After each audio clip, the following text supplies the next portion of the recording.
She screamed at the wrong billionaire. His mother's reaction will shock you. Picture this. You storm into an upscale cafe to confront your best friend's cheating boyfriend, only to discover you've just publicly humiliated a complete stranger. But here's the twist. His mother thinks you're absolutely perfect for her son.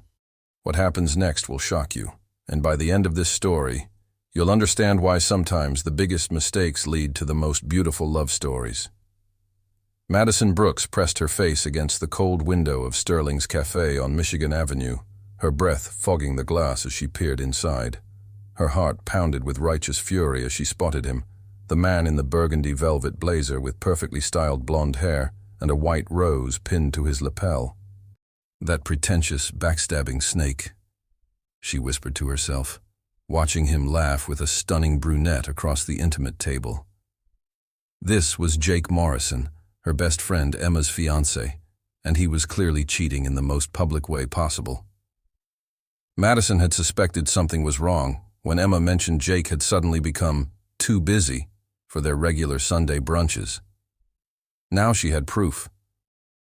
The same cafe where he'd proposed to Emma just 3 months ago was now his romantic rendezvous spot with another woman. "Not on my watch," Madison muttered, straightening her emerald green coat and marching toward the entrance with the determination of a woman on a mission. The brass door handle felt cold under her grip as she pushed into the warmly lit cafe. The scent of fresh coffee and pastries filled the air, but Madison was focused on only one thing: justice for her best friend. She weaved between tables, her heels clicking decisively on the polished hardwood floors. A server tried to intercept her with a polite, "Excuse me, miss, do you have a reservation?" But Madison sidestepped him with practiced ease. There he was, the burgundy blazer unmistakable, sitting with his back to her while the elegant woman across from him gestured gracefully with manicured hands. Madison took a deep breath, planted herself directly behind his chair, and unleashed her fury. "Jake Morrison, you are the most despicable, pathetic excuse for a human being I've ever had the misfortune to know," she declared at full volume. Every conversation in the cafe stopped. Forks paused midway to mouths. The espresso machine seemed to hiss in solidarity with her anger. Cheating on Emma wasn't enough for you. Now you have to flaunt it in the same place you proposed to her. And what's with this ridiculous outfit? Burgundy velvet. Who do you think you are? Some kind of romantic poet from the 1800s? The man slowly turned around, and Madison's heart nearly stopped. This wasn't Jake Morrison. This man had deeper blue eyes, a slightly different nose, and a jawline that could cut glass. Most importantly, he looked completely bewildered. "And you," Madison continued, her momentum carrying her forward as she turned to the woman. "No offense to your obvious elegance and impeccable taste in jewelry. But seriously, you're dating a man who's engaged to someone else. My friend Emma is 28, genuine, and doesn't need injectable treatments to look stunning. She deserves better than this two-timing—" "Excuse me," the man interrupted gently, his voice carrying a slight Midwestern accent that definitely wasn't Jake's. "I think there's been a misunderstanding." Madison blinked, reality crashing down around her like a house of cards. What?"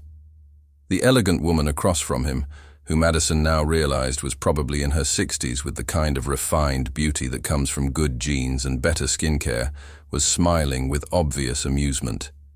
"My dear," the woman said in a voice that suggested private schools and summer homes, "you've just confronted the wrong man.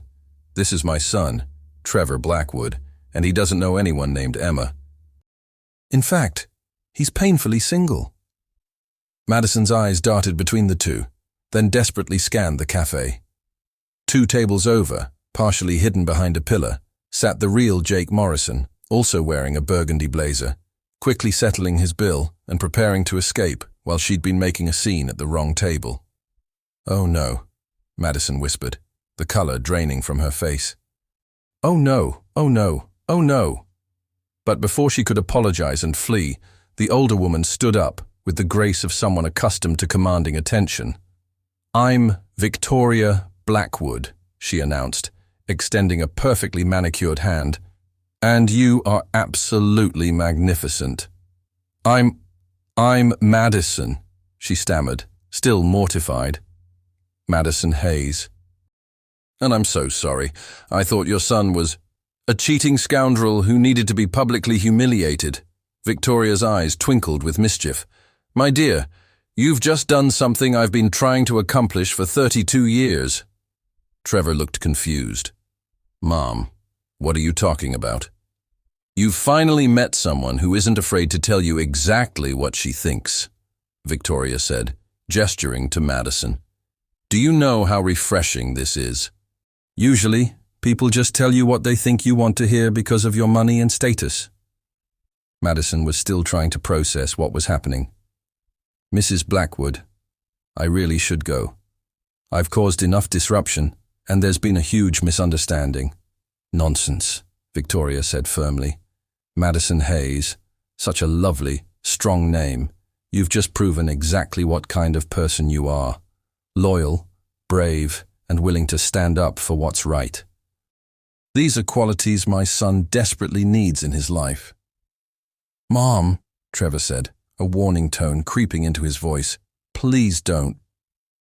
"Trevor, you're 32 years old and you surround yourself with people who are either trying to use you or too intimidated to be genuine. When was the last time someone spoke to you with such passion and honesty?"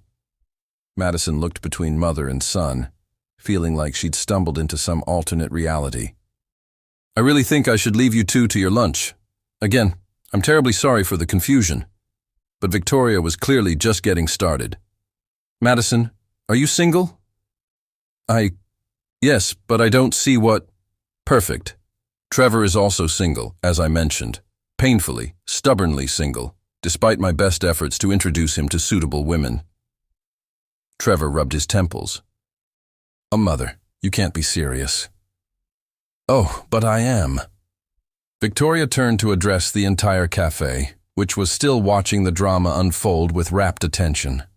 "Ladies and gentlemen, I'd like you to witness a moment of destiny. Madison Hayes, you're going to marry my son." The entire cafe gasped. Madison's mouth fell open.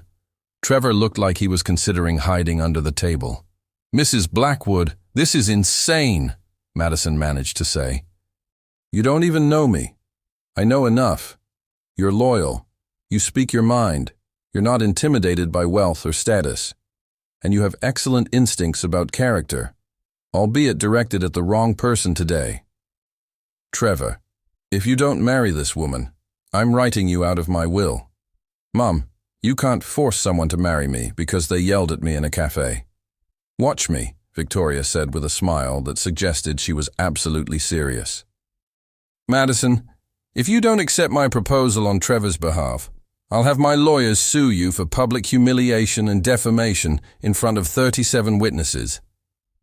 Madison looked around the cafe, where every single person was indeed staring at her with anticipation. That's completely unreasonable. Perhaps, but this is how my family operates. We see what we want, and we go after it. Trevor, meet me at City Hall tomorrow at 2 p.m. with witnesses. "Madison, wear something lovely. Nothing too fancy. This is Chicago, not Vegas."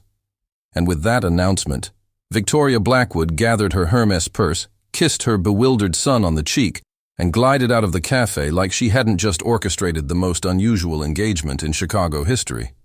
Madison stood frozen in place, still trying to process what had just happened. Trevor remained seated, staring at the table where his mother had been, looking like he'd just been hit by a very elegant truck. "Did your mother just threaten to sue me if I don't marry you?" Madison asked weakly. "I think she did," Trevor replied, equally dazed. "And she threatened to disown me if I don't marry you." "This is absolutely insane." "Welcome to my family," Trevor said with a rueful laugh. "I'm sorry about my mother. She's intense." Madison sank into Victoria's abandoned chair, her legs suddenly feeling unsteady. "I was just trying to defend my friend. How did this turn into an arranged marriage?" "With Victoria Blackwood involved, anything is possible," Trevor studied her face. You don't have to do this, you know. I'll deal with my mother. And I'll deal with potential lawsuits.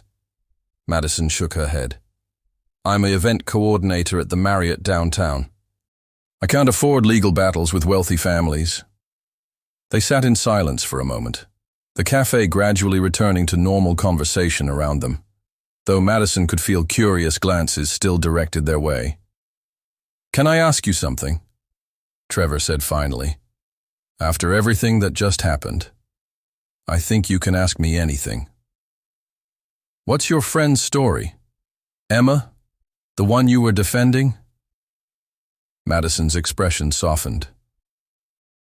Emma's the sweetest person you'll ever meet. She works as a pediatric nurse and spends her free time volunteering at animal shelters. She met Jake at a charity fundraiser 6 months ago, and he swept her off her feet with grand romantic gestures. But lately, he's been distant, canceling dates, claiming work emergencies. And you suspected he was cheating. I knew he was cheating. Emma's too trusting to see the signs, but I've been watching him.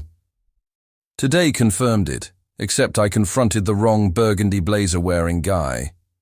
Madison laughed despite herself. What are the odds? Trevor smiled, and Madison noticed he had a genuinely warm expression when he wasn't looking bewildered. You're a good friend. Emma's lucky to have someone willing to storm cafes on her behalf. Good friends don't usually end up accidentally engaged to strangers because of their protective instincts. No, they usually don't, Trevor agreed. Madison, I have a confession. What now? I actually admire what you did. Misguided target aside, you saw something wrong and acted on it. Most people in my world are too polite or too calculated to show that kind of genuine emotion. Madison studied his face. What do you mean, your world? Trevor hesitated.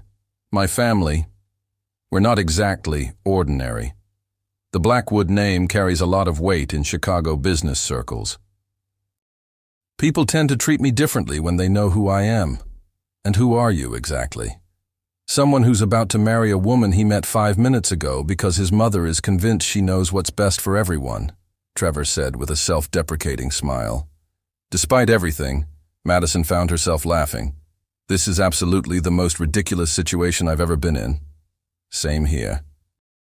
And I once had to give a presentation to the city council while my pants were split down the back.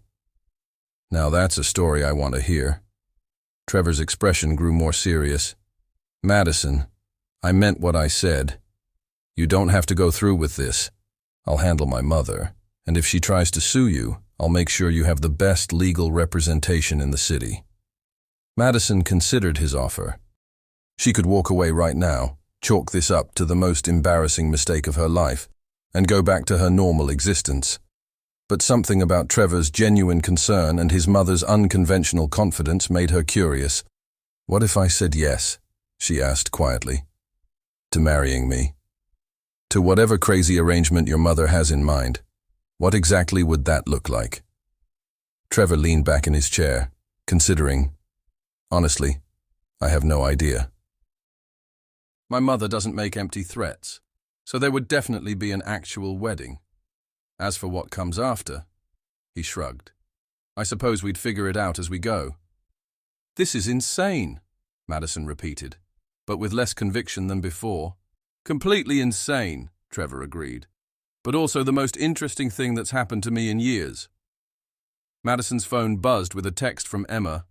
Where are you? I thought we were meeting for coffee at 3. Reality crashed back over Madison. She still had a real life, real responsibilities, and a best friend who needed to know her fiancé was cheating on her. I have to go, she said, standing up quickly. I have to meet Emma and tell her about Jake.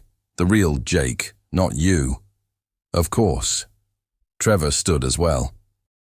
To Madison, whatever you decide about tomorrow, I want you to know you've already made a bigger impression on me than anyone has in a long time. Madison felt an unexpected flutter in her stomach. Trevor, can I ask you something? Anything. Are you really single by choice, or are you just surrounded by the wrong people? Trevor's smile was answer enough. I guess we'll find out tomorrow, won't we? As Madison walked out of Sterling's cafe, her mind raced with possibilities. In the span of 20 minutes, she'd publicly humiliated an innocent man, been threatened with both a lawsuit and disinheritance, and somehow found herself considering marriage to a stranger. But as she caught sight of her reflection in the cafe window, she realized she was smiling.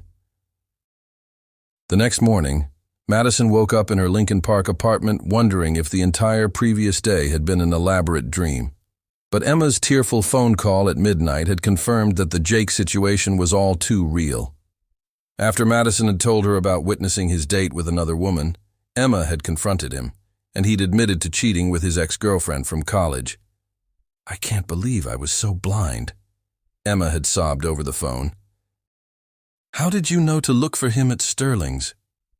Madison had carefully omitted the part about confronting the wrong man and accidentally getting engaged. Emma had enough to deal with without hearing about her best friend's bizarre romantic entanglement. Now, standing in front of her closet at 11 a.m., Madison faced an impossible decision. In 3 hours, she was supposed to meet Trevor Blackwood at Chicago City Hall for what would either be the most impulsive decision of her life or the most elaborate practical joke in history. Her phone rang, displaying an unknown number. "Madison Hayes?" The voice was crisp, professional, and unfamiliar. "Speaking. This is Patricia Williams, assistant to Victoria Blackwood. Mrs. Blackwood has asked me to confirm your attendance at today's 2 p.m. appointment and to inform you that all necessary paperwork has been prepared." Madison sat down heavily on her bed. "The paperwork is prepared. Marriage license, prenuptial agreement, and witness statements. Mrs. Blackwood is quite thorough in her planning." "There's a prenuptial agreement?" "Naturally. Would you like me to send a copy for your review?" "Mrs. Blackwood insists on complete transparency." Madison rubbed her temples. "Miss Williams, can I ask you something?" "Of course." "Is Mrs. Blackwood actually serious about this? Or is this some kind of elaborate test?" Patricia's laugh was warm and genuine. "Miss Hayes, I've worked for Victoria Blackwood for 15 years. She doesn't make jokes about family matters. If she says you're marrying her son today, then you're marrying her son today. And Trevor? Is he actually going to show up? Mr. Trevor is currently in a meeting with Mrs. Blackwood. From what I can hear through the office door, he's expressing his feelings about the situation quite emphatically." He's yelling at his mother. "Let's say he's engaged in passionate dialogue about personal autonomy and maternal interference. Shall I still expect you at 2 p.m.? Madison closed her eyes and made a decision that defied every rational thought in her head. "Yes, I'll be there." "Excellent. City Hall, room 201. Wear something you'll want to remember." After Patricia hung up, Madison stared at her phone for a long moment. Then she called the one person who might understand her predicament, Ashley Hayes speaking. Her younger sister's voice was bright and cheerful from her graduate school dorm room in Northwestern. "Ash, I need to tell you something, and I need you to not interrupt until I'm finished. This sounds serious. Are you okay?" Madison took a deep breath and told Ashley everything: the mistaken confrontation, Victoria's ultimatum, the arranged marriage proposal, and her decision to go through with it. When she finished, there was a long silence. "Ashley, are you still there?" "I'm here. I'm just trying to process the fact that my sensible older sister is about to marry a complete stranger because his mother threatened her.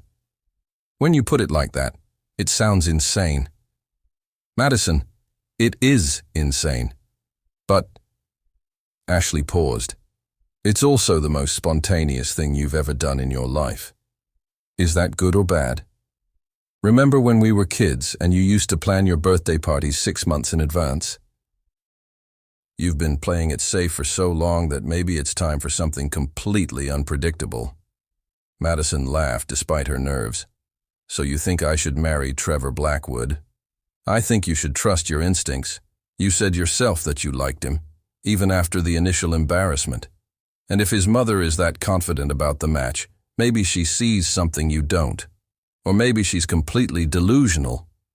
Only one way to find out. Madison, what's the worst that could happen? I could end up married to someone I barely know. And the best that could happen? Madison smiled. I could end up married to someone amazing who I just haven't gotten to know yet. At 1:45 p.m., Madison stood outside Chicago City Hall wearing a navy blue dress that had been her favorite for job interviews and first dates. It was professional, but flattering, conservative, but not dowdy, exactly the kind of outfit you'd wear when you weren't sure if you were making the best or worst decision of your life. Trevor was already waiting on the steps, looking handsome in a charcoal gray suit.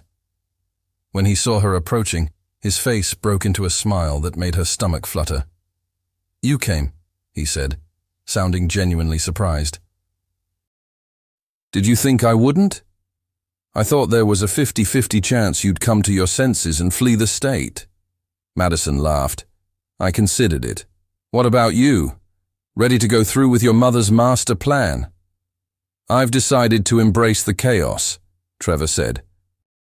"Madison, I want you to know something before we go in there." "What?" "Whatever happens after today, I'm going to do everything I can to make sure you don't regret this. That's quite a promise to make to someone you've known for less than 24 hours. Sometimes the best decisions are the ones that don't make logical sense." They were interrupted by the arrival of Victoria Blackwood, who emerged from a black town car wearing a stunning pale pink suit and the satisfied expression of someone whose plans were coming together perfectly.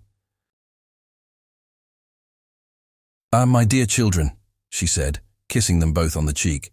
"You look absolutely radiant. Trevor, I'm proud of you for making the right choice. Madison, you're about to become part of something wonderful."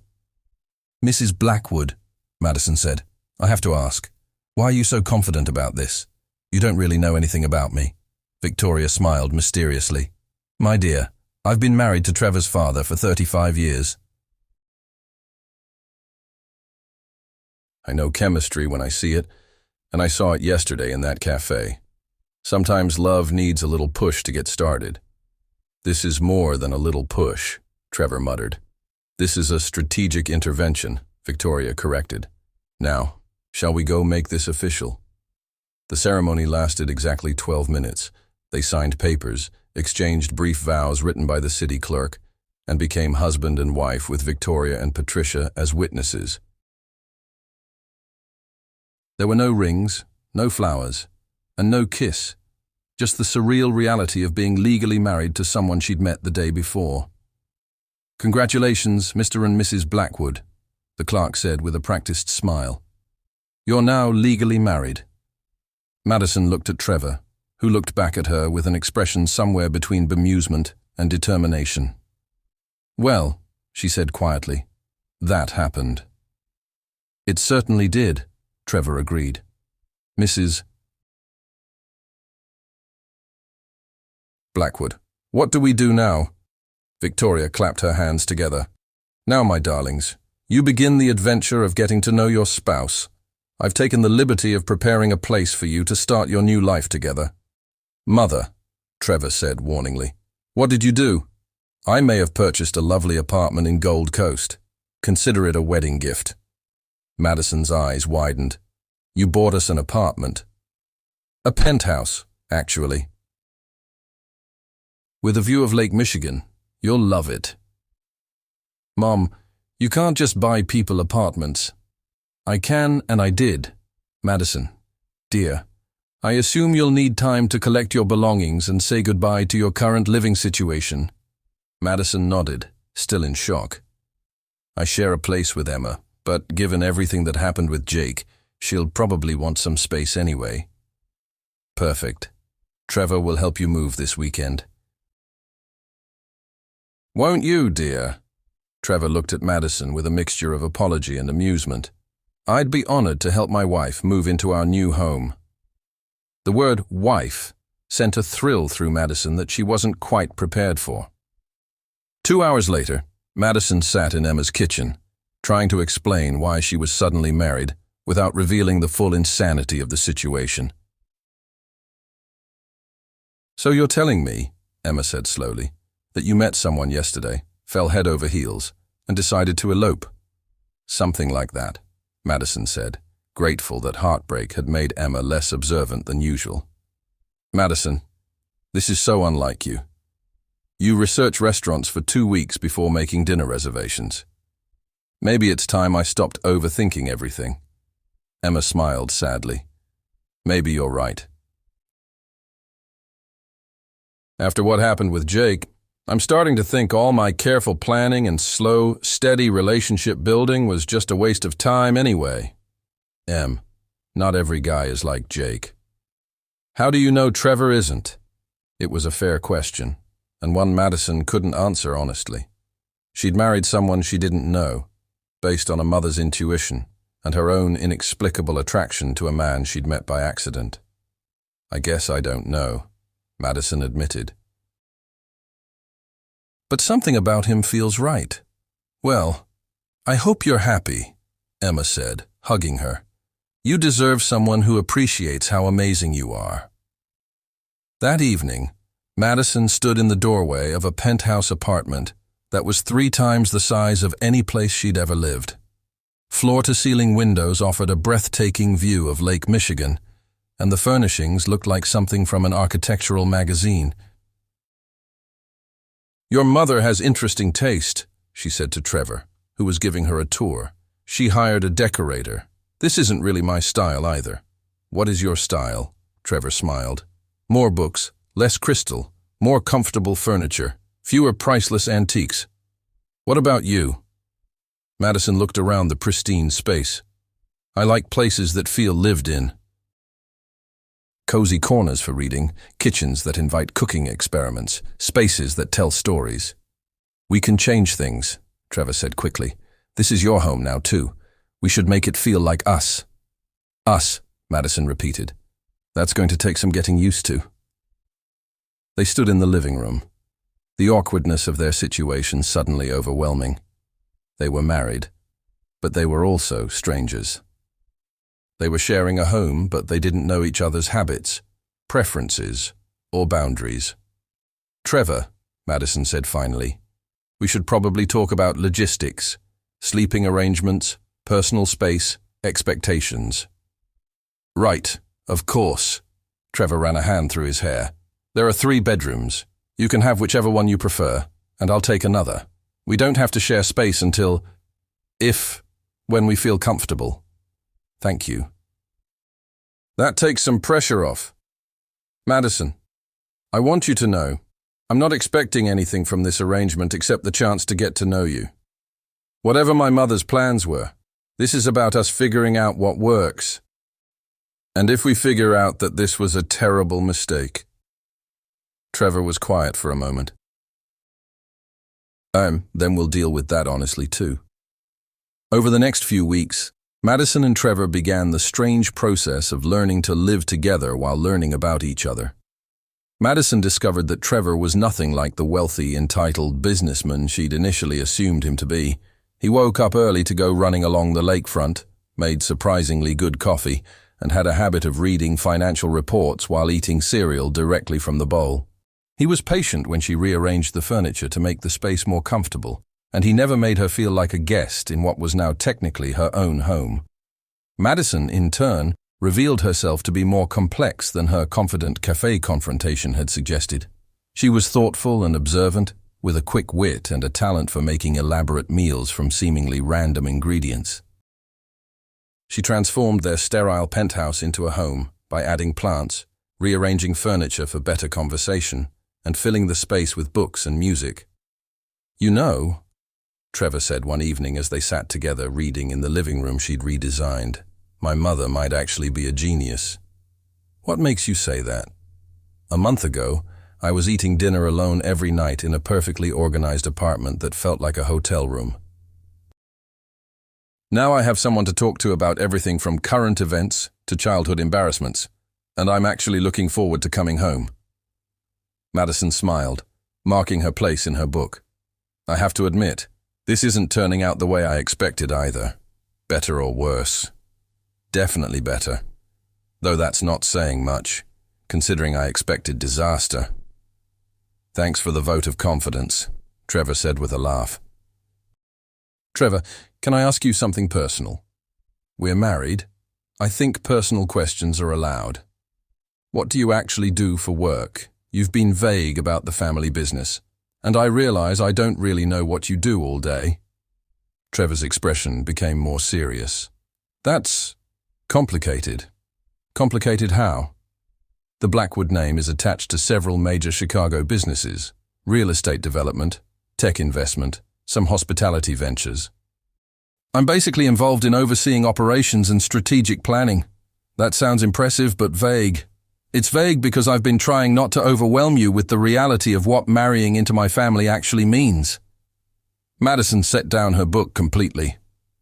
What reality? Trevor hesitated, then pulled out his phone and showed her a news article. The headline read, "Blackwood Holdings announces expansion of Chicago waterfront development project." Trevor Blackwood, CEO of Blackwood Holdings, stated that the $2.8 billion project will create over 3,000 jobs. Madison read aloud. She looked up at him with wide eyes. CEO, you're the CEO of a billion-dollar company. I was trying to break it to you gradually. Gradually, Trevor. We've been married for a month. I know. But I like being just Trevor to you, not Trevor Blackwood, the CEO. You treated me like a normal person. Madison stood up and began pacing. This explains so much. Your mother's confidence, the instant paperwork, the penthouse apartment. Madison, does it change anything? I don't know. Maybe. I need to think. What are you thinking about? Madison stopped pacing and looked at him directly. I'm thinking that I married someone I didn't really know, and I'm just now finding out who you actually are. I'm the same person I was yesterday before you knew about the company.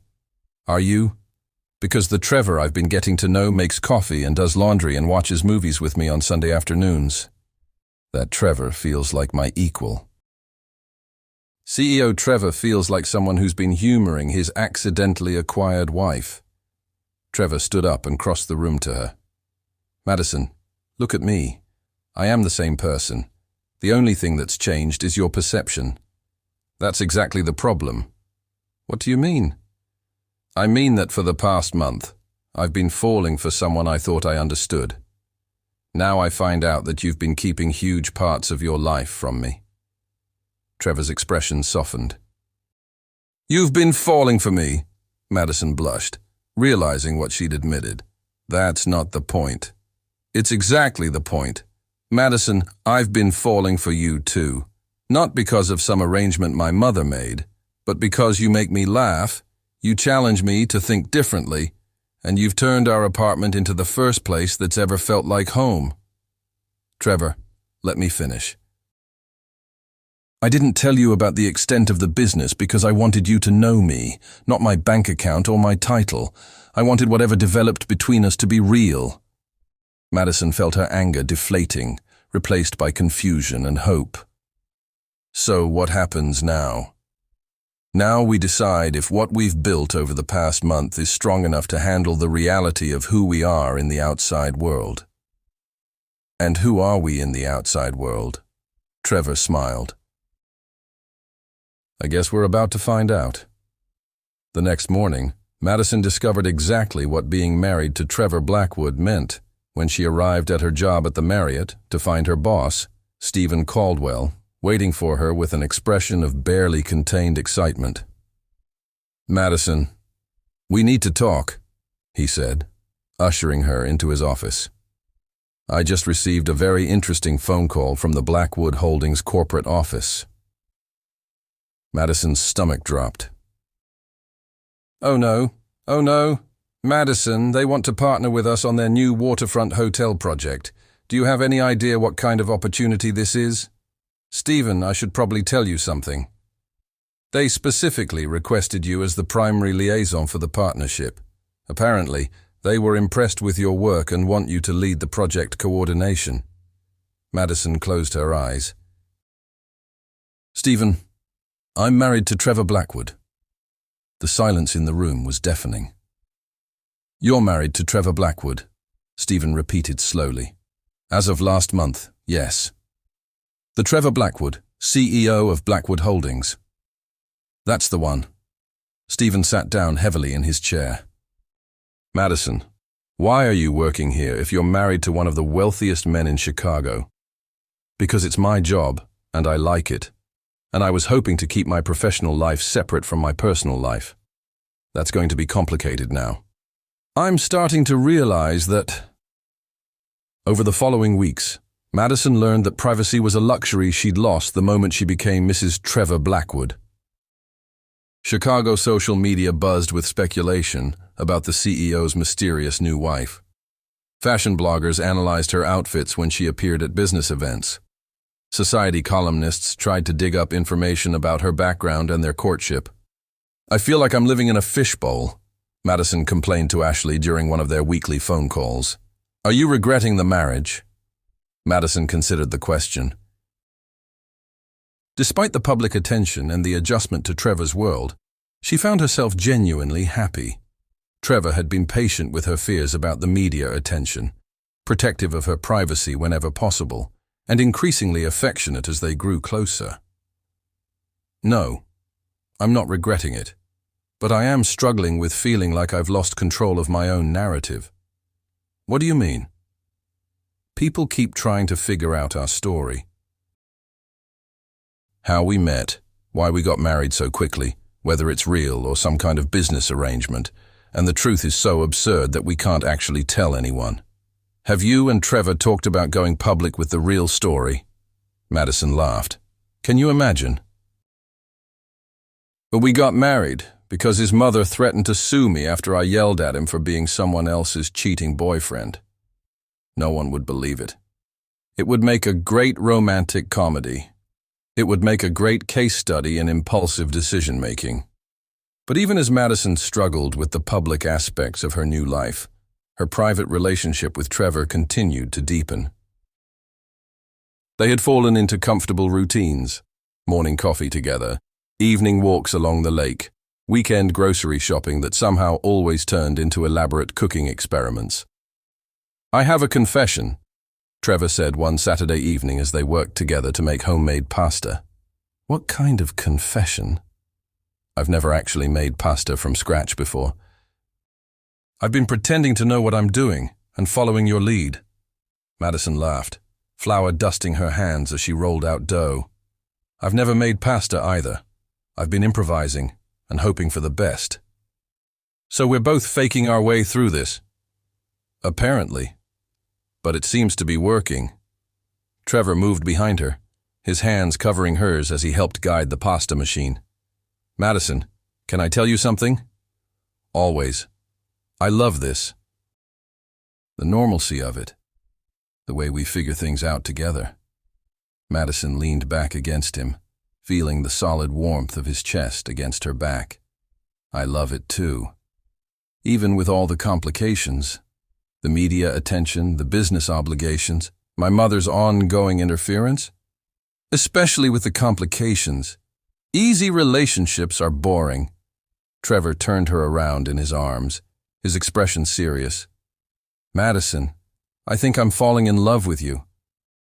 Actually falling in love, not just arranged marriage compatibility. Madison felt her heart skip. Just thinking about it. Okay, I know I'm falling in love with you. The question is how you feel about that. Madison reached up to touch his face, her thumb brushing along his jawline. I think I fell in love with you weeks ago.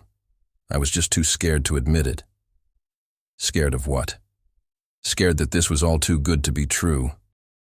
Scared that you were just making the best of an impossible situation. Scared that your mother's crazy plan would somehow actually work. Trevor smiled, leaning down to rest his forehead against hers. It did work. Somehow, against all logic and probability, it actually worked. Trevor? Yes. I think we should probably kiss now. I think you're right. When Trevor kissed her, it was nothing like the brief, perfunctory kiss they'd shared at their courthouse wedding. This was slow and deliberate and full of weeks of growing affection and trust. It was the kiss of two people who had chosen each other, not just accepted each other. Wow, Madison whispered when they broke apart. Good wow or overwhelming wow? Definitely good wow, though I think our pasta is burning. Trevor laughed, pulling away to rescue their dinner. Crisis averted, though I have to say I'm more interested in kissing my wife than in eating. Your wife, Madison repeated, liking the way it sounded. I'm really your wife now, aren't I? You've been my wife for 2 months, but now I'm your wife who you love, and who loves you back.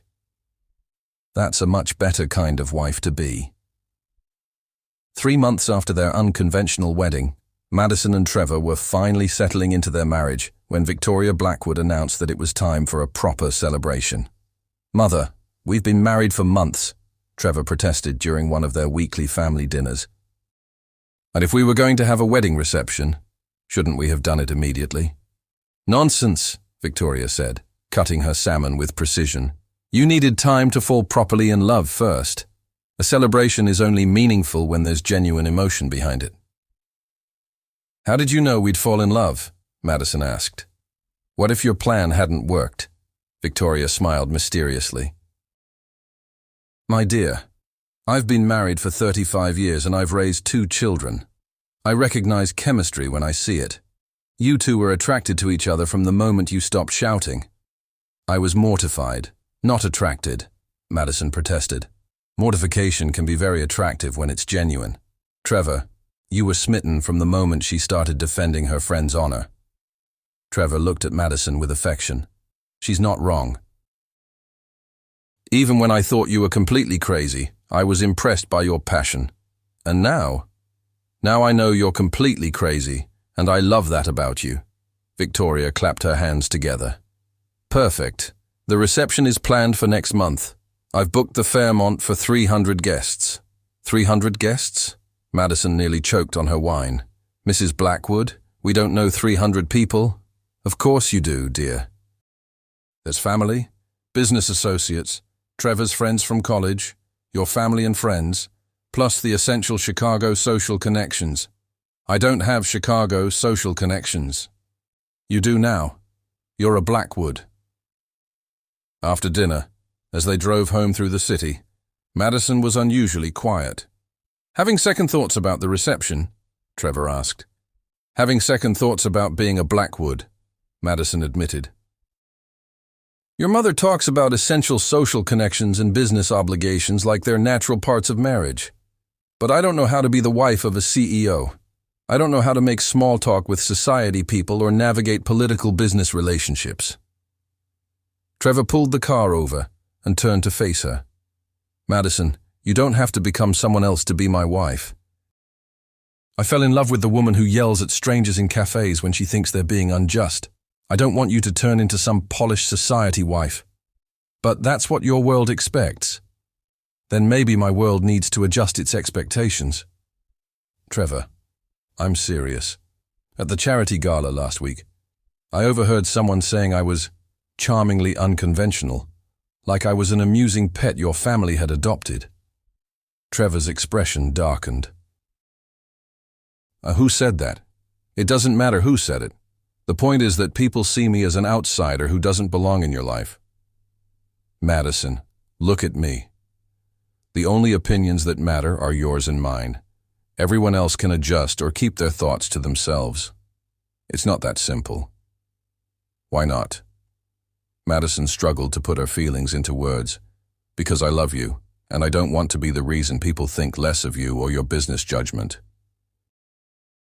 I don't want to be a liability. Trevor unbuckled his seatbelt and reached for her hands. Madison Hayes Blackwood, you are not a liability. You're the best thing that's ever happened to me. You've made me happier in 4 months than I was in the previous 32 years combined. Really? Really? And anyone who can't see that you're exactly the right person for me can find somewhere else to invest their opinions. Madison smiled, feeling some of her anxiety ease.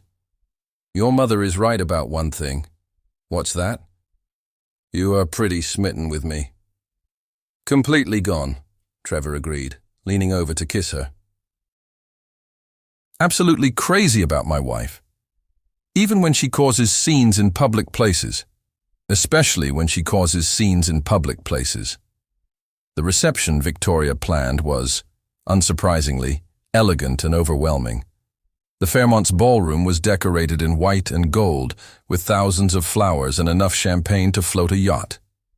Madison's family had driven up from downstate Illinois, looking slightly bewildered but proud as they mingled with Chicago's social elite. "You clean up nice," Ashley told Madison as they stood together watching Trevor work the room with practiced ease. "Thanks, though I feel like I'm playing dress-up in someone else's life." "You look like you belong here." Madison looked around the ballroom, where Trevor was currently engaged in conversation with several men in expensive suits who were clearly discussing business. "Do I really?" "Madison, look at how he looks at you." Madison followed Ashley's gaze and saw Trevor glance across the room at her, with an expression of such obvious affection that it made her heart flutter. "He's not just proud to be married to you," Ashley continued. "He's happy, really, genuinely happy. How can you tell? Because he smiles differently now than he did in the newspaper photos before you married him. Those were polite, public smiles. This is the smile of someone who's exactly where he wants to be." As if he'd heard their conversation, Trevor excused himself from his business discussion and crossed the room to Madison's side. "How are you holding up?" he asked, slipping his arm around her waist. "Good. A little overwhelmed, but good.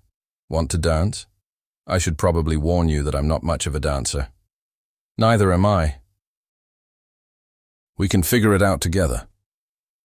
As they moved onto the dance floor, Madison noticed the other guests watching them with interest. Some expressions were approving, others curious, a few skeptical. "They're all watching us," she murmured to Trevor. "Let them watch. They're seeing two people who are genuinely happy together. That's rarer than you might think in this crowd." "What do you mean?"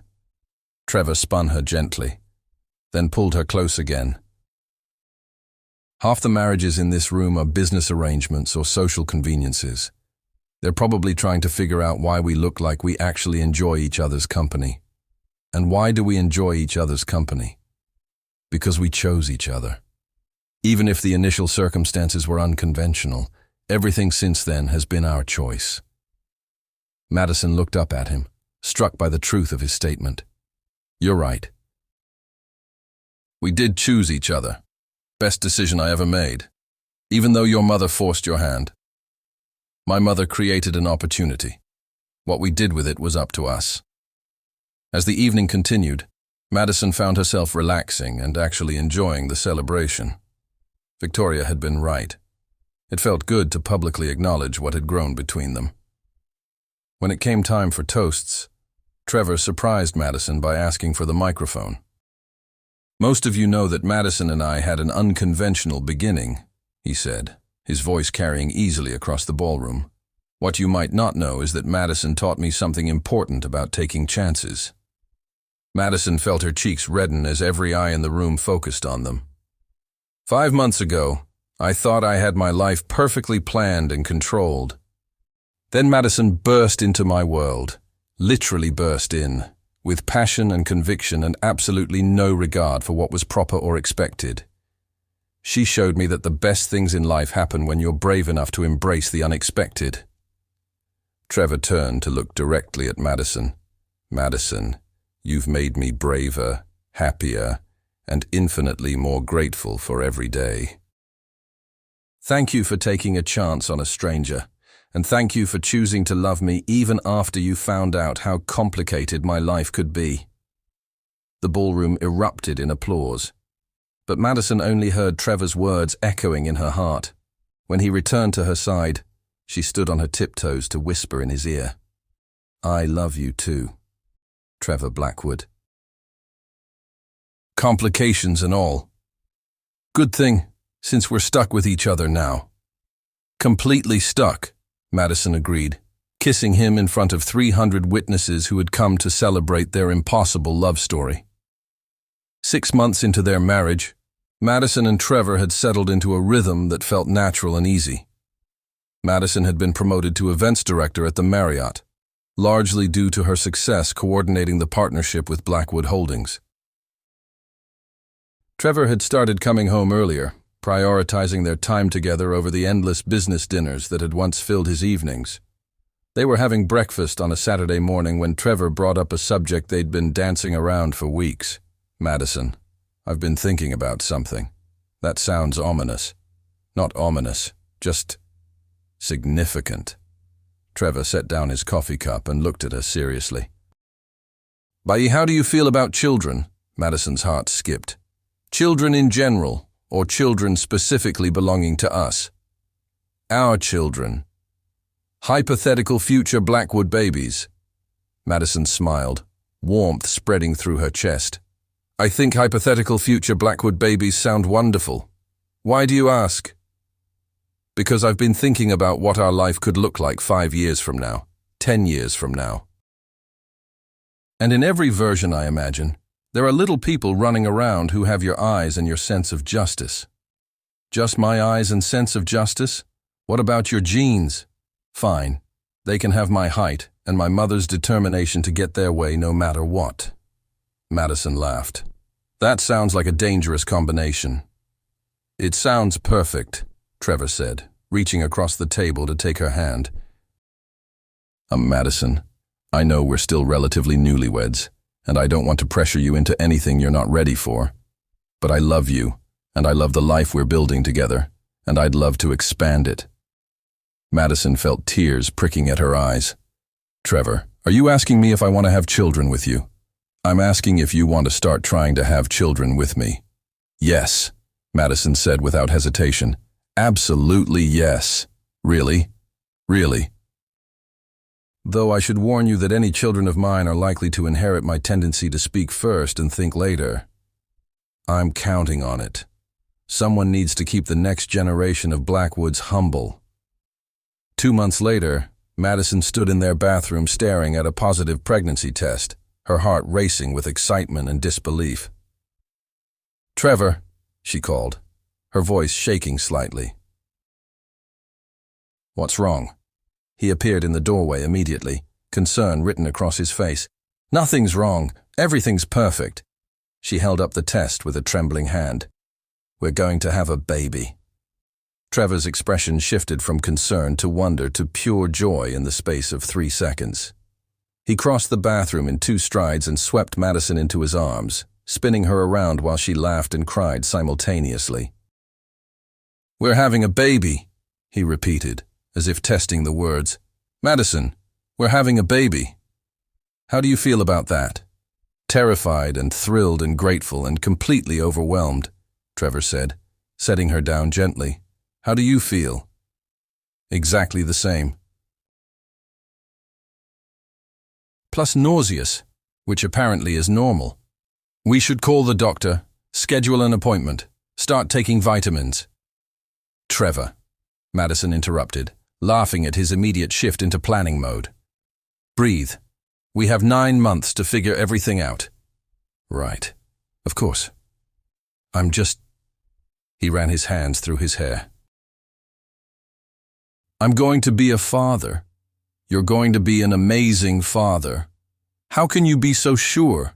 Because you've been taking care of me for months, even when I was a complete stranger. You're patient and kind and protective without being controlling. Our baby is going to be so lucky." Trevor pulled her close again, this time more gently. "I love you, Madison. I love our family."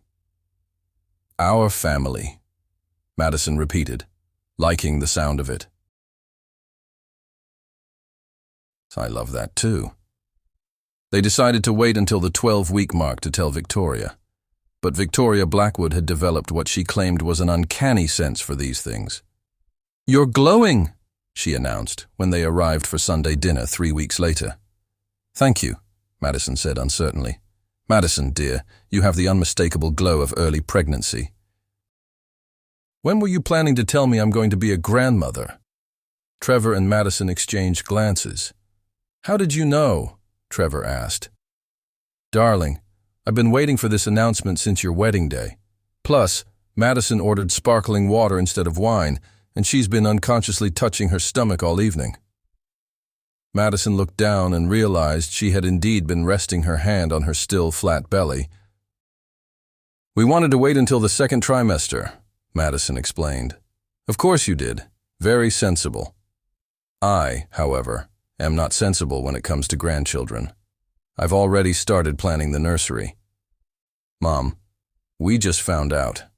We haven't even had our first doctor's appointment yet." "All the more reason to be prepared. Madison, do you have a preference for colors? I'm thinking gender neutral for now. Perhaps a soft green or yellow." "Mrs. Blackwood," Madison said, touched despite herself, "you don't need to plan the nursery." "Nonsense. This baby is going to be surrounded by beauty and love from day one. Besides, I have excellent taste in interior design." "She really does," Trevor admitted to Madison. "You should see what she did with my cousin's nursery." "I suppose it wouldn't hurt to look at some ideas," Madison conceded. Victoria clapped her hands together. "Wonderful. We'll start shopping next weekend." As it turned out, shopping with Victoria Blackwood was an experience that redefined Madison's understanding of baby preparation. They visited boutiques that specialized in custom nursery furniture, shops that sold organic cotton clothing in impossibly tiny sizes, and a store devoted entirely to educational toys for infants. Mrs. Blackwood, Madison said as they examined a mobile that cost more than her first car. "This is all beautiful, but it's also incredibly expensive." "Madison, dear, you're carrying the future heir to the Blackwood family legacy. No expense is too great. The baby won't know the difference between a $50 mobile and a $500 mobile, but the baby will grow up knowing that he or she was cherished and valued from the very beginning." Madison considered this perspective as she watched Victoria carefully select soft blankets and stuffed animals with the same attention she probably gave to business investments. "Can I ask you something personal?" Madison said as they sat in a cafe taking a break from shopping. "Of course. Why was it so important to you that Trevor get married? He seemed perfectly happy with his life before." Victoria was quiet for a moment, stirring her tea thoughtfully. "Madison, Trevor is my only son. He's brilliant and successful and everything I could have hoped for in a child. But he was also lonely, even if he didn't realize it. How could you tell? A mother knows. He worked constantly, never took vacations, rarely dated anyone more than a few times. He was living half a life. And you thought marriage would fix that. I thought the right marriage would fix that. Trevor needed someone who would challenge him, support him, and love him for who he is, rather than what he represents." Madison smiled. "And you thought I was that person based on one cafe confrontation?" "I thought you were that person based on your willingness to fight for someone you cared about, even when it was uncomfortable and embarrassing. That kind of loyalty and courage is rare. What if you'd been wrong? What if we'd been completely incompatible?" Victoria's eyes twinkled. "Then I would have found a way to fix that too. You're quite manipulative, aren't you?" "My dear, I prefer to think of myself as strategically interventionist."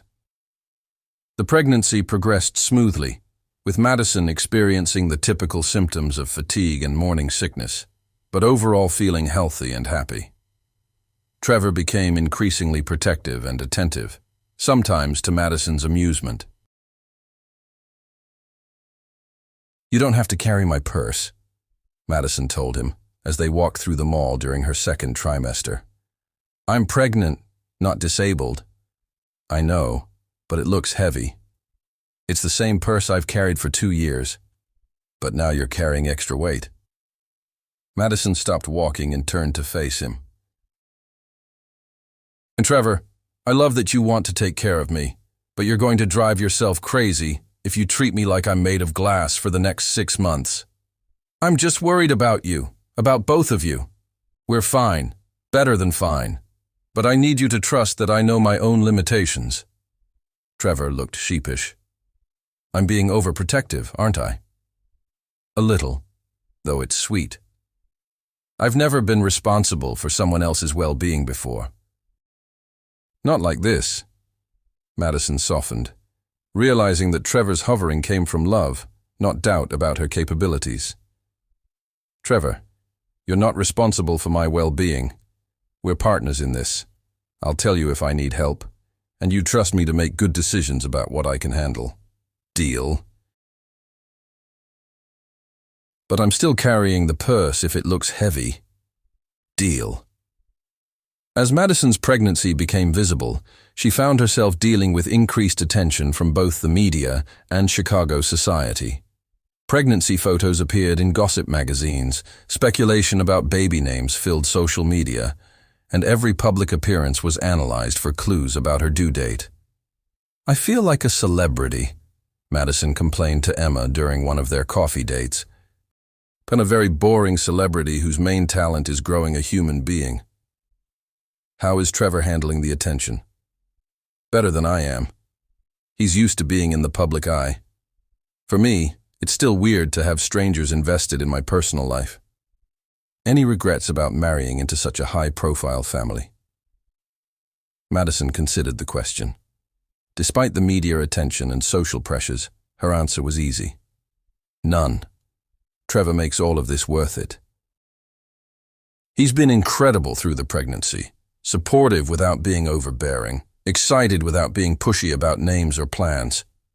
He sounds perfect. He's not perfect. He leaves coffee mugs everywhere. He's compulsively punctual to the point of rudeness, and he still organizes his books by color instead of by author. But he's perfect for me. I'm happy for you, Madison. Really happy." "How are you doing? Any interesting dating prospects?" Emma shrugged. "A few casual dates, nothing serious. After Jake, I'm taking things slowly. That's probably smart. Though I have to say, your whirlwind romance worked out pretty well." Madison laughed. "My whirlwind romance involved public humiliation, forced marriage, and a mother-in-law who may be a criminal mastermind. I don't recommend it as a dating strategy." "But you got Trevor out of it." "I got Trevor out of it," Madison agreed. "Worth every moment of insanity." When Madison was 7 months pregnant, Trevor surprised her with a weekend getaway to a cabin in Wisconsin. "No work, no phones, no society obligations," he promised as they drove north through autumn landscapes painted in gold and red. "Just us and the baby, and some quiet time before everything changes." "Everything's already changed," Madison pointed out, resting her hand on her now prominent belly. "True. But in 2 months, we'll have a tiny person who depends on us for everything. This might be our last chance for uninterrupted couple time for a while." The cabin was perfect, cozy and rustic, with a fireplace and a view of a small lake surrounded by trees.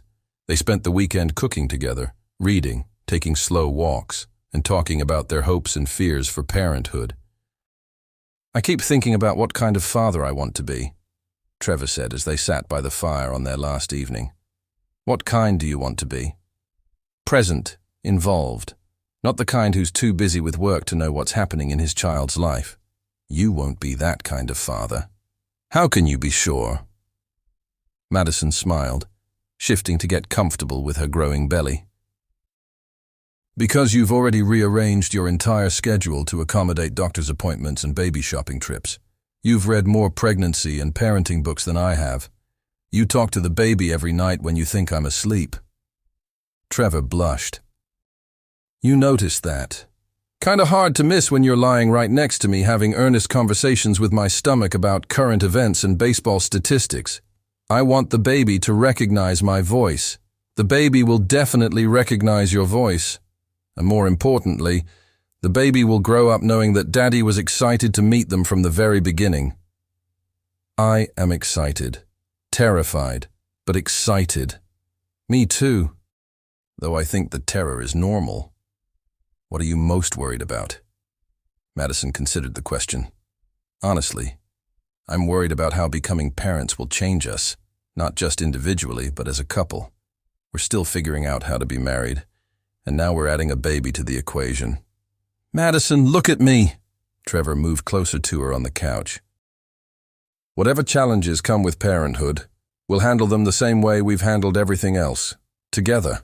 Promise. Promise. We're a team, Madison. That's not going to change just because our team is getting a new member. A very small, very demanding new member. The best kind.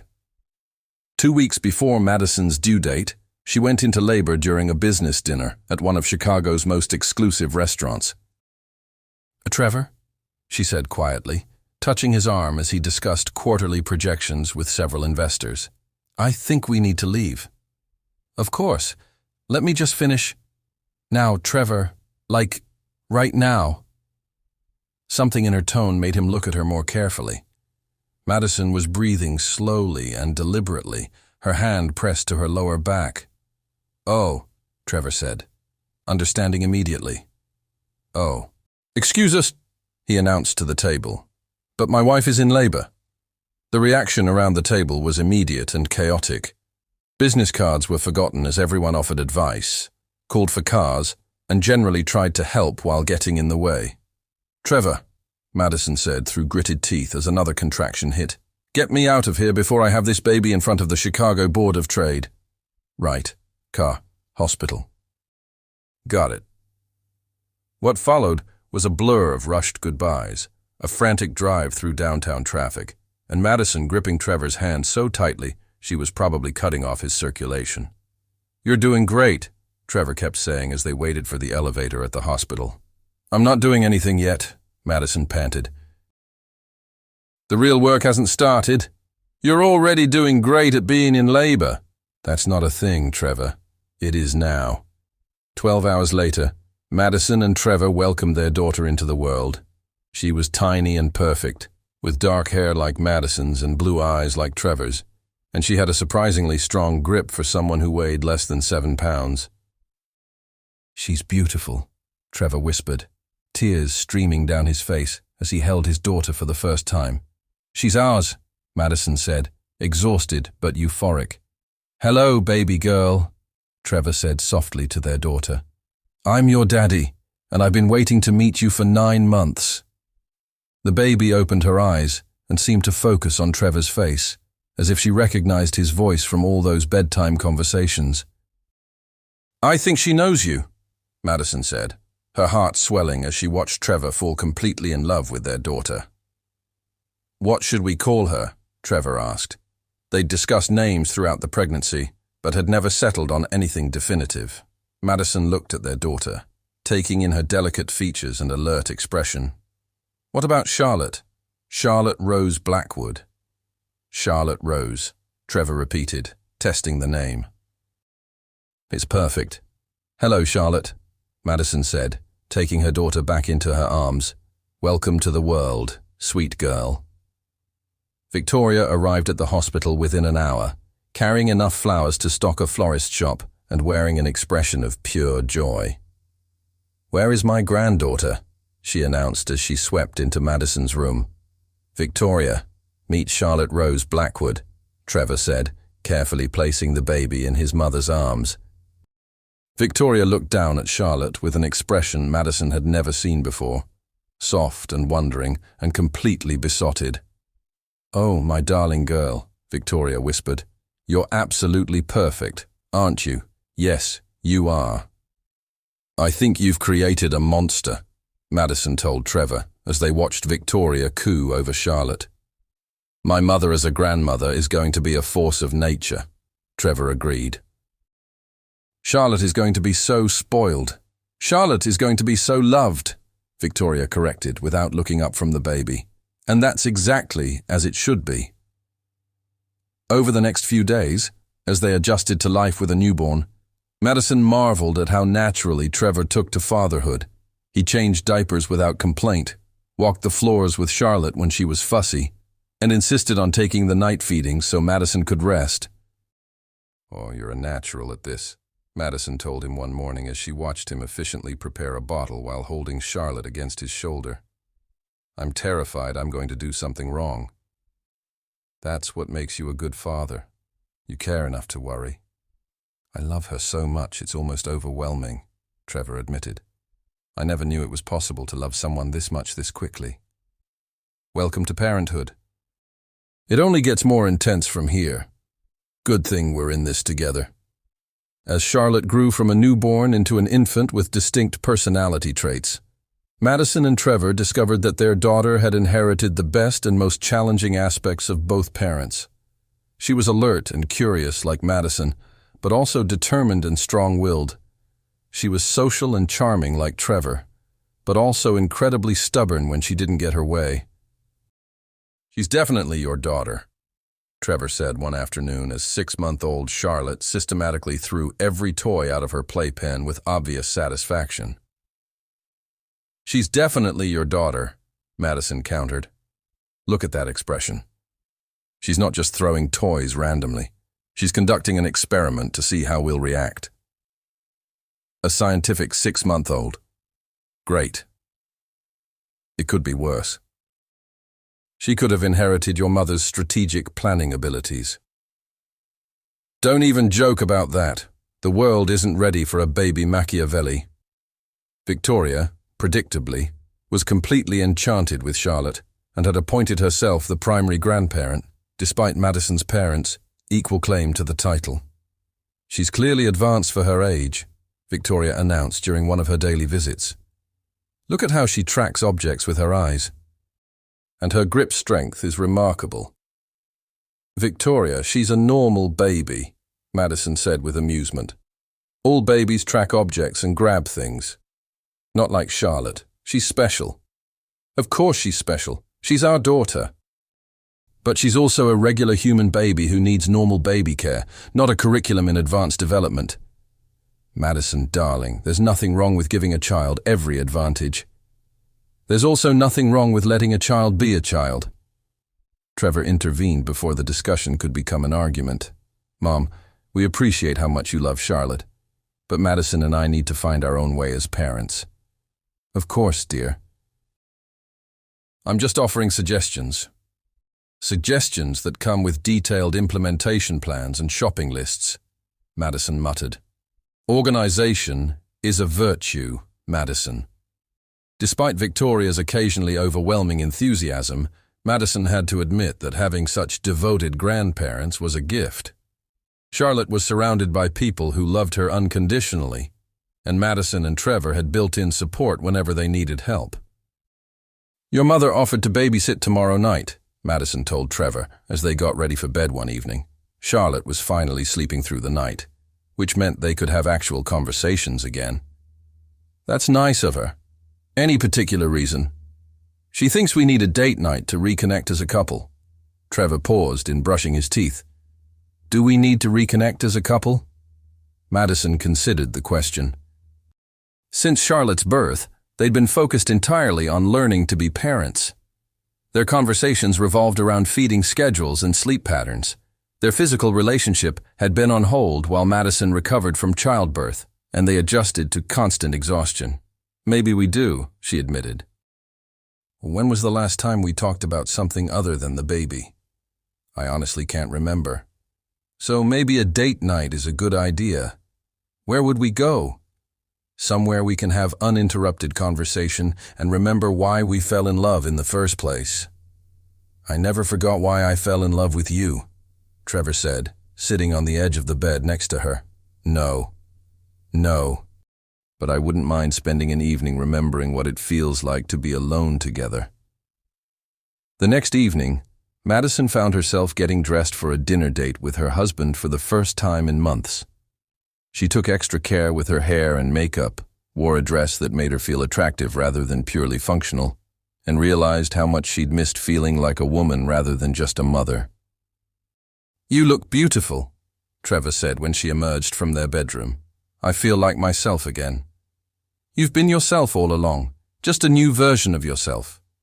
"A tired, milk-stained, constantly worried version of myself. A loving, capable, amazing mother version of yourself." They went to a small restaurant they'd never tried before, somewhere with no business connections or social obligations. For the first 2 hours, they talked about Charlotte, her latest developmental milestones, funny things she'd done, plans for her first birthday party. "We're doing it again," Madison realized during dessert. "Doing what?" "Talking about the baby. Your mother sent us out to reconnect as a couple, and we've spent the entire dinner discussing our daughter." Trevor laughed. "She is our favorite topic of conversation. She's our only topic of conversation lately." "Is that bad?" Madison thought about it. "No, it's not bad. It's natural. But maybe we should make an effort to remember that we were a couple before we were parents. What do you want to talk about? Tell me something about your day that had nothing to do with Charlotte." Trevor considered this. "I had lunch with a potential client who wants us to invest in a vertical farming operation. Vertical farming. Growing crops in stacked layers, usually in controlled environments. It uses less water and land than traditional farming." "That sounds interesting. Are you going to do it?" "Probably. It's good business, and it's good for the environment." Madison realized she'd forgotten how much she enjoyed hearing Trevor talk about his work when he was excited about something. "What else is happening at the office that I don't know about?" They spent the rest of the evening talking about work, current events, books they wanted to read, and places they wanted to travel when Charlotte was older. By the time they got home, Madison felt like she'd rediscovered her husband. "That was nice," she said, as they relieved Victoria of babysitting duties and checked on their sleeping daughter. "It was. We should do it more often. Your mother was right about us needing couple time." "My mother is occasionally right about things. Don't let it go to her head." "Too late. She already knows she's a genius at managing people's lives." As they got ready for bed, Madison felt grateful for Victoria's interference. This time, their marriage had evolved since Charlotte's birth, but the core of what drew them together remained strong. They were still partners, still best friends, still deeply in love. They were just learning to be those things while also being parents. "Hey, Trevor," Madison said as they settled into bed, "do you ever think about the fact that our entire relationship started because I yelled at you by mistake? Only every day. Any regrets? About you yelling at me? Never. It was the best case of mistaken identity in history. Even when I'm covered in baby food and haven't slept more than 3 hours at a time in weeks. Especially then. Madison, you amaze me every day. The way you've taken to motherhood, the way you balance everything, the way you make even the hardest days feel manageable just by being you. I love you, Trevor Blackwood. I love you too, Madison Hayes Blackwood. My wife, Charlotte's mother, and the woman who turned my organized life into the most beautiful chaos imaginable. When Charlotte was 18 months old, Madison discovered she was pregnant again. This time, there was no shock or disbelief, just pure excitement at the thought of giving Charlotte a sibling and expanding their family. How do you feel about the idea of having 2 children under 3? Madison asked Trevor, as they watched Charlotte toddle around their living room, chattering to herself in the complex language only she understood. Terrified and thrilled, Trevor admitted. How do people manage multiple children? I guess we'll find out. Though I have a feeling your mother is going to be even more involved this time around. She's already talking about converting one of the guest bedrooms into a second nursery. In her apartment or ours? Ours, of course. She says Charlotte will need space for a brother or sister. Madison laughed. She's already planning the baby's room, and we just found out we're pregnant yesterday. That's my mother. Why wait when you can start planning immediately? At least this time we know what we're doing. Do we? We know more than we did with Charlotte. We know we can do this. We know we can do it together, Trevor corrected. That's the important part. When they told Charlotte she was going to be a big sister, she responded by trying to feed her stuffed bear a bottle and patting Madison's still flat stomach with gentle toddler hands. Baby, she said seriously, one of her growing vocabulary of clear words. That's right, sweetheart.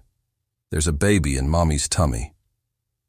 Charlotte considered this information, then kissed Madison's stomach and wandered off to play with her blocks, apparently satisfied with the explanation.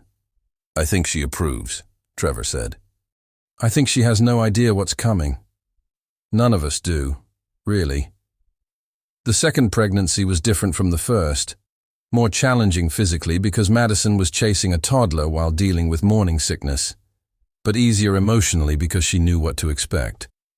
Trevor was more confident this time, less anxious about every little symptom or milestone. When I was thinking, Madison said one evening as they sat together after putting Charlotte to bed, maybe we should find out the baby's gender this time. Any particular reason? It might help Charlotte prepare if we can tell her whether she's getting a brother or sister, and it would make planning easier. I'm fine with whatever you want to do. What do you hope for, boy or girl? Trevor considered this. Honestly, I hope for healthy. And maybe slightly less strong-willed than Charlotte. Where's the fun in that? Madison. Yesterday, Charlotte figured out how to climb out of her crib. She's 18 months old. If the next baby is more adventurous than she is, we're going to need to child-proof the entire city of Chicago. Or we're going to raise fearless, independent children who can handle anything. That's what I'm afraid of. At their 20-week ultrasound, they discovered they were having a boy. A son, Trevor said wonderfully as they drove home from the appointment. But I'm going to have a son. How does that feel different from having a daughter? I don't know yet, but different. Better or worse? Just different. With Charlotte, I worried about protecting her from the world. With a son, I worry about teaching him how to navigate the world. Both children will need protection and guidance. True, but I keep thinking about what kind of man I want to raise. What values to teach him? How to make sure he grows up to be someone who treats people well. Madison smiled. He's going to have an excellent role model. I hope so. They decided to name their son James after Trevor's grandfather, with the middle name David, after Madison's father. When they told Victoria, she immediately began planning how to rearrange the guest room to accommodate a second crib. James David Blackwood, she said approvingly. It's a strong name for a strong boy. He's not even born yet, Victoria. You don't know if he'll be strong. Of course he'll be strong. He's a Blackwood. And he has you for a mother, Madison. That child will be both strong and kind. I hope he's healthy and happy. Everything else is secondary. He'll be all of those things, I have no doubt. When Charlotte was 2.5, James was born on a snowy February morning. Unlike Charlotte's dramatic entrance during a business dinner, James arrived peacefully and efficiently, as if he'd planned his timing to be as convenient as possible. He's so different from Charlotte already, Madison marveled as she held her newborn son. Where Charlotte had been alert and active from birth, James was calm and observant, taking in his surroundings with serious blue eyes. Maybe we'll get lucky and he'll be our easy baby, Trevor said hopefully. Trevor, there's no such thing as an easy baby. There are just different kinds of challenges. A man can dream. Charlotte's first meeting with her baby brother was supervised by both grandmothers, Madison's parents having driven up from downstate Illinois to meet their new grandson. Baby James, Charlotte announced solemnly when Trevor carefully showed her how to hold her brother. That's right, sweetheart. This is your baby brother. Charlotte studied James with the serious concentration she brought to everything important. Then she gently patted his head and said, Mine. He's your brother, Madison corrected. But yes, he's part of our family. Mine, Charlotte repeated firmly, as if establishing ownership rights. I think she's going to be very protective of him, Victoria observed. I think she's going to boss him around, Trevor said with amusement. Same thing, really. As they settled into life as a family of 4, Madison and Trevor discovered that 2 children presented exponentially more complexity than one child had. There were competing nap schedules, different developmental needs, and the constant challenge of giving each child individual attention while managing household logistics. "I feel like I'm running a small corporation," Madison told Emma during one of their coffee dates, Charlotte playing nearby while James slept in his stroller. "How is Trevor handling the transition?" "Amazingly well. He's become a master of efficiency. He can change a diaper, heat a bottle, and answer business emails simultaneously." "And how are you handling it?" Madison considered the question. 6 months after James's birth, she felt tired but content, stretched thin but grateful. "I love it. It's chaotic and exhausting, but I love our life. I love watching Charlotte become a big sister. I love seeing Trevor be such a hands-on father. I love the feeling that our family is complete. Complete. No more babies. I think 2 is our limit, at least for now." Famous last words. Emma, seriously. "I'm barely managing 2 children, a marriage, and a career. Adding a 3rd baby would require logistics I'm not sure exist." "But you're happy. Incredibly happy. Sometimes I can't believe this is my life. The billionaire husband and perfect children. The chaos and love and feeling like I'm exactly where I'm supposed to be." When James was a year old and Charlotte was 3, Madison and Trevor celebrated their 4th wedding anniversary. They'd planned a quiet dinner at home after the children were in bed, but Victoria surprised them by arranging for a babysitter so they could go out. 4 years, Trevor said, as they sat in the same restaurant where they'd had their first real date night after Charlotte was born. 4 years since your mother forced us to get married. Best decision she ever made for me. Best decision I ever went along with, Madison agreed. Any regrets? Madison looked at her husband across the table, the man who'd started as a stranger she'd accidentally yelled at and become her partner in everything that mattered. None. You? None. Though I do sometimes wonder what would have happened if you'd confronted the right guy that day. You mean if I'd yelled at the actual Jake instead of you? Exactly. Would we have ever met? Madison considered this. I like to think we would have found each other eventually.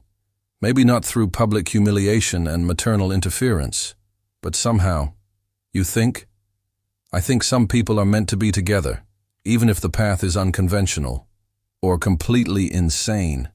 Or completely insane, Madison agreed. Trevor, can I tell you something? Always. I'm grateful for every crazy minute of it. The arranged marriage, your mother's meddling, the media attention, all of it, because it led us here. Here being happy, really, truly happy with the life we've built together. Trevor reached across the table to take her hand. Madison Hayes Blackwood, you are the most extraordinary woman I've ever known. Just because I yell at strangers in cafes, because you yell at strangers in cafes when you think they're being unfair to someone you love, because you take chances on impossible situations, because you make every day better just by being in it. I love you, Trevor. I love you too. Here's to the next 4 years, and the 4 years after that, and all the years after that. As they walked home through the Chicago streets where their love story began, Madison reflected on how much had changed since that day at Sterling's Cafe. She'd been single, focused on her career, and protective of her best friend's heart. Now she was married to a man she adored, mother to 2 children who filled her life with joy and chaos, and part of a family that had embraced her completely. Thank you, she said to Trevor as they reached their building. For what? For being someone worth accidentally yelling at. Thank you for being someone brave enough to yell at strangers.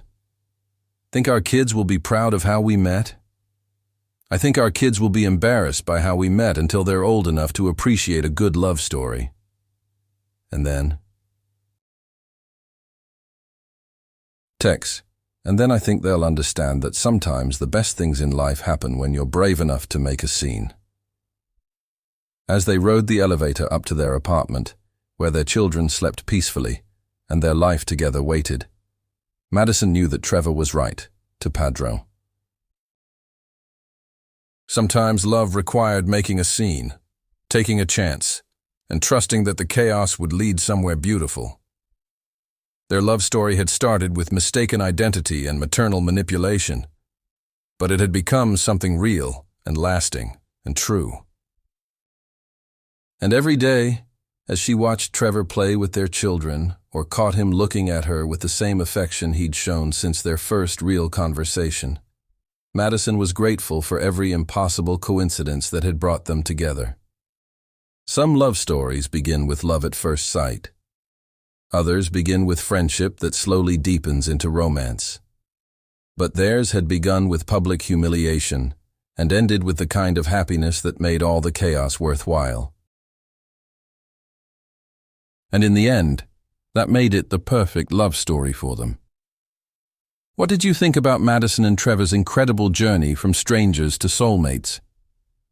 Their story proves that sometimes the most beautiful love stories start with the most unexpected circumstances. If you enjoyed watching their relationship unfold from that chaotic first meeting to building a family together, make sure to subscribe to our channel for more heartwarming stories that will restore your faith in destiny and true love. Hit that notification bell so you never miss a story, and let us know in the comments. Have you ever had a case of mistaken identity that changed your life? Share your own unexpected encounters below, and don't forget to give this video a thumbs up if you believe that sometimes the universe has a funny way of bringing the right people together at exactly the right moment.